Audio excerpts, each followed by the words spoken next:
Halo, selamat malam pemirsa, apa kabar? Kita berjumpa lagi dalam Prime Time Talk. Kali ini bersama saya, Doni De Keizer. Pemirsa, kurang lebih 5 bulan jelang pemungutan suara, elektabilitas pasangan calon presiden dan calon wakil presiden terus menunjukkan perubahan. Dari hasil survei yang dikeluarkan oleh Lingkaran Survei Indonesia, pasangan Jokowi Ma'ruf masih unggul dibandingkan pasangan Prabowo Sandi. Pada survei yang dilakukan pada tanggal 10 hingga 19 November 2018 lalu menyebutkan pasangan Jokowi Ma'ruf mendapatkan 53,2%. Sedangkan pasangan Prabowo Sandi meraih 31,2%. Artinya ada sekitar selisih 22% di antara keduanya. Namun 15,6% belum menentukan pilihannya. Mungkin diantaranya Anda pemirsa. Lalu faktor apa yang menyebabkan pasangan Jokowi Ma'ruf masih unggul dan faktor apa pula yang membuat elektabilitas pasangan Prabowo Sandi pelan-pelan merangkak naik jika dibandingkan dengan survei sebelumnya. Inilah pemirsa hal-hal yang akan menjadi topik diskusi kita malam hari ini. Tentunya kami sudah mengundang narasumber untuk diskusi selama Prime Time Talk. Sudah hadir di studio yaitu Ikrama Masloman, peneliti dari LSI, ada Jerry Sambuaga, perwakilan dari tim kampanye nasional Jokowi Ma'ruf, serta M. Nizar Zahro, perwakilan dari Badan Pemenangan Nasional Prabowo Sandi. Selamat bergabung Bapak-Bapak, apa kabar? Baik. Dari warna sudah mencerminkan ya. Tapi yang harus saya tanya dulu Bung Ikrama ini ya, bagaimana yang dimaksud dengan selisih tadi Bung ini? Ya, sebenarnya yang kami rilis dari survei kemarin adalah pengaruh ekonomi ya. Pengaruh ekonomi. Nah, pengaruh ekonomi, namun dalam tema rilis kami mengikut sertakan elektabilitas pasangan calon. Oke. Memang dalam hukum elektoral ada banyak faktor independen yang mempengaruhi dukungan suara ya. Termasuk yang paling kuat adalah ekonomi ya. Jadi kalau ekonomi dipersepsi baik, maka tentu dukungan suara akan terus meningkat. Namun jika dia buruk, maka tentu akan menjadi bencana bagi pasangan calon. Nah, dari data yang kami publish itu ya, sebelum ke elektabilitas, memang kalau elektabilitas memang selisihnya 20%. Dan saya pikir beberapa survei sebelumnya memang range-nya seperti itu ya. Jadi tapi fluktuatif masih kan? lebar dan betul ada beberapa ini yang fluktuatif ya. Saya ingin mau memaparkan tentang kondisi ekonomi dulu ya. Kami menanyakan ke publik gitu ya, bahwa kondisi ekonomi hari ini seperti apa? Apakah cukup atau sangat baik atau buruk ya? Okay. Nah, dari persepsi publik sebesar 70% publik mengatakan kondisi hari ini adalah cukup dan baik ya, atau baik kondisi ekonomi. Sedangkan hanya terpaut selisihnya 24,7% yang menilai kondisi ekonomi kita buruk gitu ya. Nah, jadi itu salah satu temuannya, Mas. Ya. Jadi dari situlah, dari berangkat angka itu tadi, kita kaitkan dengan elektabilitas ditambah dengan selisih yang sekitar 20-an% itu tadi ya. Ini kan seperti harga cabai saham naik turun gitu kan, fluktuatif kan. Apa indikator yang bisa diteliti atau bisa dijadikan sebagai apa ya, gambaran yang memengaruhi perubahan selisih tadi ke depannya kira-kira? Ya, kalau kami lihat memang dari seperti data survei ya, menganggap bahwa kondisi hari ini baik sebesar 70% ya. Kemudian dari data lain kemudian kita menanyakan apakah publik optimis nggak dengan kondisi ekonomi ke depan. Oke. Ya? Artinya ada 37,8% yang mereka menyatakan Indonesia akan lebih baik ke depan ya. Hanya sekitar 31 yang menyatakan bahwa kondisi Indonesia akan sama saja. Sisanya? Dan yang mengatakan makin buruk hanya 18,5%. Artinya publik Indonesia optimis dengan kondisi ekonomi ya. Nah, kalau kita lihat ada gimmick politik. Ini kan kalau kita lihat gimmick politik tidak mencerminkan data agregat. Kalau data agregat memang persepsi yang kita potret dalam survei kami ya. Ini artinya publik masih merasa bahwa kondisi ekonomi tidak terlalu berdampak buruk terhadap ekonomi mereka ya. Sehingga kalau kita lihat dari data ini, kita tanyakan lagi ke publik ya, terhadap dukungan mereka ya, dukungan mereka terhadap pasangan calon ya. Per hari ini memang elektabilitasnya, saya buka sedikit angkanya ya. Ada revisi.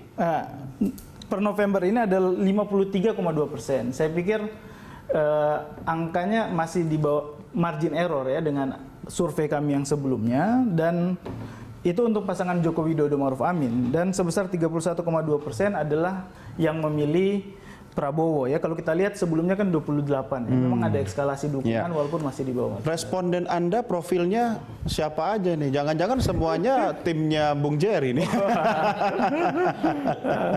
Ya, kalau dari ini kan metode yang sama yang kami gunakan dalam misalnya dulu memprediksi SBY ya 2009, Pak Jokowi 2014, bahkan Mas Anies waktu DKI ya. 1.200 responden yang kami lakukan survei ini pada tanggal 10 sampai 19 November kemarin, margin errornya 2,9%. Oke. Nah, jadi potensi dari data itu tingkat kepercayaan hanya 2,9, itu sangat kecil ya. Nah, kalau kita lihat dari segmen orang yang mengatakan ekonomi hari ini sedang bahkan baik, itu kalau kita lihat preferensinya adalah 64% adalah pemilih Joko Widodo dan sebesar 20,5% adalah Prabowo. Iya. Ini yang kita breakdown dari persepsi yang menganggap kondisi ekonomi itu setelah pertanyaan-pertanyaan tadi ditanyakan kan? Ini breakdown. Tapi kalau kita lihat dia mengatakan buruk, malah berbalik ya. Sebesar 63% adalah mereka yang mendukung Prabowo Sandiaga, dan sebesar 25 yang mendukung. Iya. Saya cuma butuh itu aja konfirmasi dari Anda. Sekarang kita elaborasi ya. Baik. Sepertinya Bang Nizar yang harus komentari dulu. Silakan Bang. Pertama saya mengucapkan terima kasih ke LSI telah mengadakan survei. Perbandingan pertama patokan saya adalah pada bulan Agustus LSI itu ngeluarin survei 29,5% untuk Pak Prabowo, 52,2% untuk Pak Jokowi. Itu Agustus ya? Agustus. Yeah. Agustus, September, Oktober, November, berarti 3 bulan ada kenaikan bagi kita 2%, 31,2%, Pak Jokowi 53,2%, berarti naik 1%.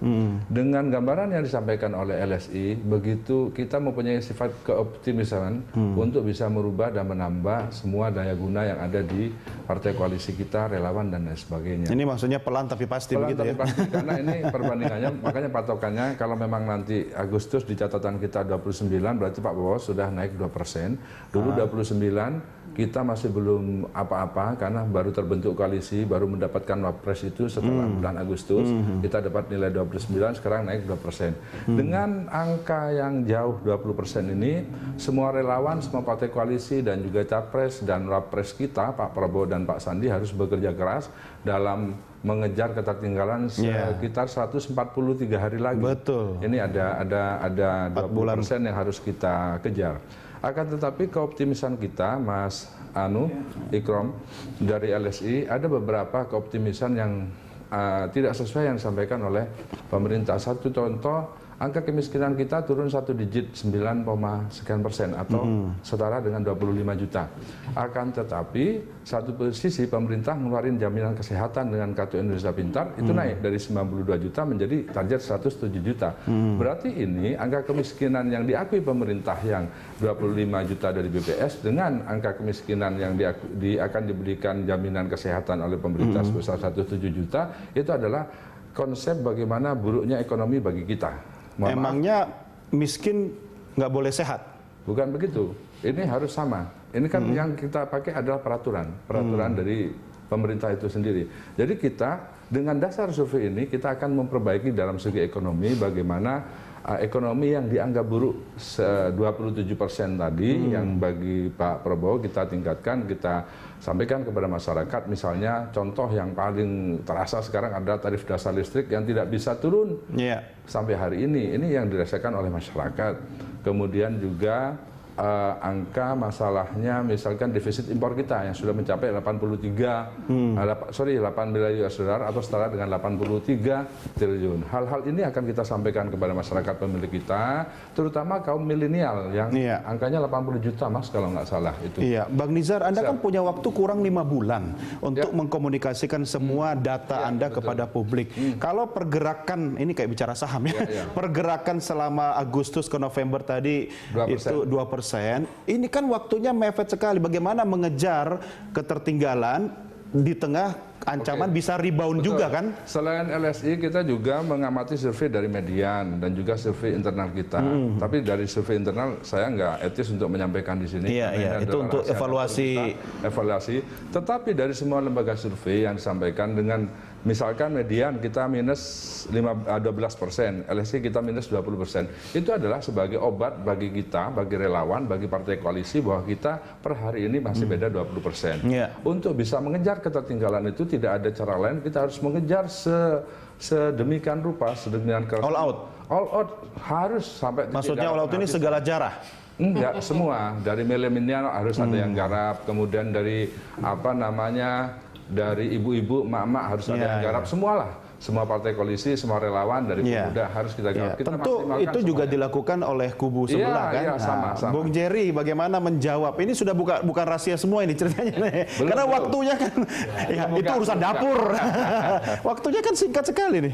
Jangan terbuai dengan angka 53% tadi kan. Pertama-tama tentu terima kasih ya untuk LSI ya, yang sudah mempublish ya hasil survei ya yang baru-baru ini dilakukan ya. Kalau tidak salah tadi dibilang 9 November ya, 10 November. Berarti baru-baru ini sangat terkini ya keadaannya, dan di situ dikatakan unggul sekitar 52% ya. Tentunya ini merupakan hal yang kami sambut baik ya. Kami positif menyambut ini, dan tentunya ini tetap dijadikan motivasi bagi kami seluruh tim ya untuk bisa bekerja secara maksimal, lebih maksimal lagi, dan tentunya kami fokus kepada hal-hal yang memang selama ini sudah dikerjakan dan hal-hal yang mungkin akan dikerjakan ya. Tentu udah puas belum? Ya, kalau dikatakan puas atau tidak, tentu target kami ya bagaimana memperoleh yang bisa lebih maksimal lagi ya, karena sekali lagi yang namanya survei ini kan pasti adalah keadaan yang dipotret pada hari survei dilakukan. Artinya itu kan fluktuatif ya, artinya tidak setiap hari akan sama ya. Tentunya kami berharap hari demi hari, bulan demi bulan itu sampai nanti tanggal 17 April ya bisa beranjak lebih maksimal lagi ya. Tetapi tentu kami ingin memberikan pesan ya bahwa selama ini kan incumbent ya tim Jokowi Ma'ruf ini kan bekerja secara maksimal dengan memperlihatkan apa-apa yang sudah ditunjukkan, yang sudah dirasakan, yang sudah juga didapatkan oleh masyarakat ya, baik dari program-program yang memang sudah menyentuh masyarakat langsung seperti Kartu Indonesia Sehat yang sudah mencapai 92 juta kurang lebih. Artinya angka yang didapat ini hasil komunikasi politik ke publik yang sudah bagus begitu? Kami pikir di tim ini merupakan pencapaian. Ini kan sebuah fakta yang memang konkret ya, yang memang ada di masyarakat, dirasakan masyarakat, didapatkan oleh masyarakat, dan tentu kita bisa buka juga data dari memang BPS. Sekarang aromanya sudah perang data terus ya.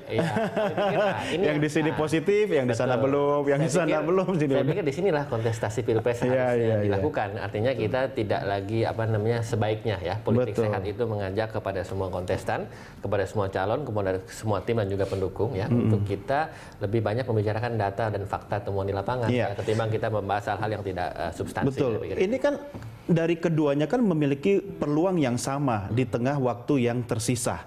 Artinya kalau dari Bang Nizar bisa memanfaatkan kurang 5 bulan ini untuk menaikkan ya, berarti kalau di sana naik, di sini dicuri angkanya, begitu kan? Begitu juga sebaliknya, begitu kan? Bagaimana mengoptimalkan waktu dari keduanya ini sehingga masing-masing bisa mendapatkan yang paling optimal sampai hari H, biar tidak ada yang kena masuk angin atau sakit kepala tiba-tiba bisa berubah semua. Betul. Kami pikir ya, seperti yang Pak Jokowi selalu katakan ya dalam setiap pernyataannya adalah fokus bekerja ya, bekerja dan tentu juga sambil memperhatikan keadaan yang real secara langsung di masyarakat ya. Kita lihat bagaimana Pak Jokowi itu setiap hari ya memperhatikan masyarakat melalui kunjungan langsung, belusukan ya, dan juga tentu dengan melihat apa saja yang terjadi dari masyarakat ya, berarti 4 bulan ke depan makin kenceng ya. Saya pikir ini wajar saja, artinya ini bagian dari bentuk perhatian selain juga calon juga pemerintah kepada masyarakat, dan juga bentuk keberpihakan untuk mengetahui dan untuk mempotret keadaan apa yang memang sedang terjadi dan apakah memang ada langkah-langkah yang memang mesti dilakukan. Tapi yang paling penting tadi dikatakan dan juga ditanyakan bagaimana ini selanjutnya ke depannya. Saya pikir kami di tim ini fokus untuk bagaimana memperlihatkan ya keberhasilan dan juga ingin melanjutkan ya. Oleh karena itu bagusnya memang dilanjutkan ke periode yang kedua ya. artinya bagaimana ini bisa selanjutnya program-program yang memang sampai sekarang mungkin memang belum selesai itu dilanjutkan kembali karena ditanya ini udah mulai kampanye. Nggak, ini kan kampanye. Artinya ketersinambungan ini yang harus dicapai gitu. Jangan sampai ada program yang memang selama ini sudah dibangun oleh incumbent, tetapi kalau memang itu bisa putus dilanjutkan kembali, gitu ya. Jangan sampai itu putus tengah jalan. Saya pikir ini wajar dan lumrah saja. Tapi saya harus putus di sini dulu karena mau break ya. Kita lanjutkan di segmen berikutnya. Bapak-bapak sekalian tetap bersama kami, dan pemirsa Anda juga bisa mengikuti diskusi kita melalui penyampaian pertanyaan, ide atau komentar Anda. Anda silahkan bisa menuliskannya lewat nomor WA yang tertayang di layar televisi atau melalui akun media sosial Berita Satu. Jangan kemana-mana, Prime Time Talk segera kembali sesaat lagi.